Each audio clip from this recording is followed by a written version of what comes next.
Hey guys, welcome back here to my channel. Let's get cracking with another episode here of Busch Gardens. If you haven't subscribed already, hit that subscribe button and give me a thumbs up. Let's get straight into it. So I'm just going to continue on again from where I left off. I've got this big old gap here, which I said to you that I wanted to fill in with a family coaster. I'd built a wild mouse back along for my Pleasure Beach park, so I thought maybe that would be a good fit, seeing as Busch Gardens Tampa Bay has a wild mouse. I don't like it, so it will be removed, but I thought I'd show you the process I went through a little bit of me kind of placing it there, kind of figuring it out. I do actually think it fits really nicely into this area here. But I'm going to scrap it. I've got another idea that I want to do, and something about it wasn't sitting right with me. But I'm just going to make this little kind of Brazilian flag billboard here, just to add a little bit of theming. I kind of wanted to make that like the entrance to the coaster or something, so I'll use that later on for something else. And then I'm just going to kind of do some buildings here, kind of slowly rising up this kind of hill. I have a very small slope here going up into the American area, so I'm going to just do some buildings kind of going up to give the illusion that it's kind of going and maybe a bit higher up a hill than it actually is, and this will act as an entrance and the beginning of the queue line for the hypercoaster. I said in the last episode that I will continue this week this episode with the support work for the hypercoaster and get the transfer track and that done, and that I'll be going on to very shortly. With the supports with B&M Hypers, I've looked up quite a few different coasters, and each B&M hypercoaster has a slightly different style in supports or how it's done.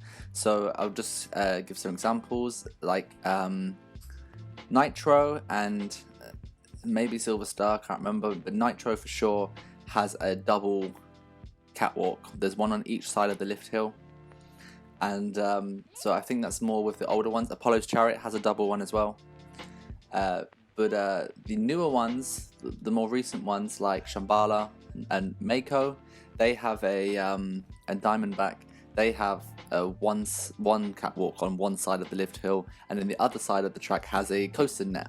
So I think with this coaster, I think I'm going to go for more of the modern B&M, and I'm going to make it look like one of the newer ones. So I'm going to go in and do a single catwalk up the side and with the coaster net on the other side. So that's the logic behind that when I get to it.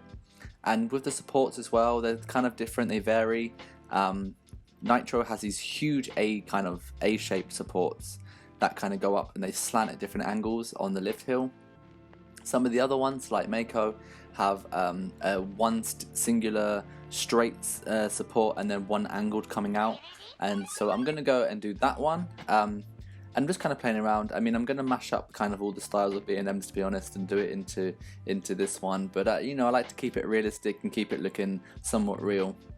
So I've just placed down a blueprint here of transfer track, and I'm going to skip ahead now while I recolor it because it's boring to watch. So there we go. The blueprint there, I actually built a hypercoaster in a separate game, in a separate park, which was just a stand-alone ride. And I can't remember what it was called now, but I basically did this kind of tropical-ish themed hypercoaster, and I wanted to make it really hyper detailed, and that's where I got the blueprint from. I didn't want to build another one because I'd already done one. And same here goes with the kind of lift supports. I did the same thing for this other coaster, but I'm just going to kind of place it there and use bits from it and change it a little bit to make it fit to my coaster here, because it doesn't fit 100%, because my lift hill is not actually as big as the other coaster that I did, and the drop's large because it uses the terrain. Very Apollo Chariot kind of thing I was going for there with the difference in terrain.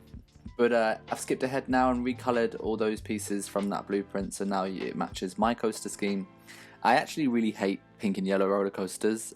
When X at Six Flags Magic Mountain was new and it was pink and yellow, I really hated it, and I'm so glad it's black and red now. But I think for this coaster, do you know what? It's okay. Like I don't mind it so much. Nitro's color scheme as well is not one of my favorites, but I wanted it to be really colourful for this Brazilian carnival area. So yeah, I'm just going to go in now basically and support the entire ride, and feel free if you really wanted to skip ahead, because I know watching support work being done could be quite boring, but if you're really interested in seeing what I do, stick around and watch it. I also do some of the footers as well. I like to build my own B&M style footers for the supports, and that can be found in one of my tutorials on how to do that.